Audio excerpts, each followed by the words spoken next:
Hello, River Landing.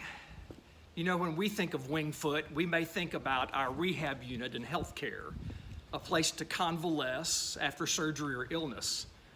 But this past week, the world was thinking about the other Wingfoot, the site of this year's U.S. Open Golf Championship, and one of the most difficult courses in the world. Dustin Johnson, who dominated the playoffs and just won the FedEx Cup, was hammered by the deep rough and sloping greens of Wingfoot. Tiger Woods and Phil Mickelson, who together own 20 major championship trophies, didn't even make the cut at Wingfoot. I mean, the best players in the world, who sometimes seem superhuman in their abilities, have been shown to be mere mortals, fallible, breakable humans. If you can shoot under par at a course like TPC Deer Run, the easiest on tour, your game still isn't ready for Wingfoot.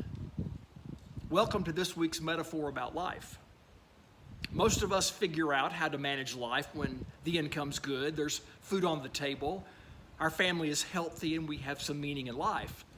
But what sustains us in ordinary times doesn't usually sustain us when we face really difficult tests, when our health fails, when our spouse dies, when our children divorce, when our church closes, when one coast is on fire and the other is flooding. Most people don't discover that they are unprepared for Wingfoot until they get there, and their normal coping mechanisms fail, and the ground beneath them gives way.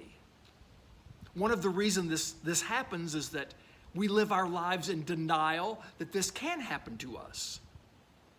Two reasons you should think about that round at Wingfoot that's always coming. First, so that you'll be prepared for that day, so that your support system will sustain you. And second, so that you'll remember our residents who are already in healthcare, who cannot have family visits like you can, who need your care and support.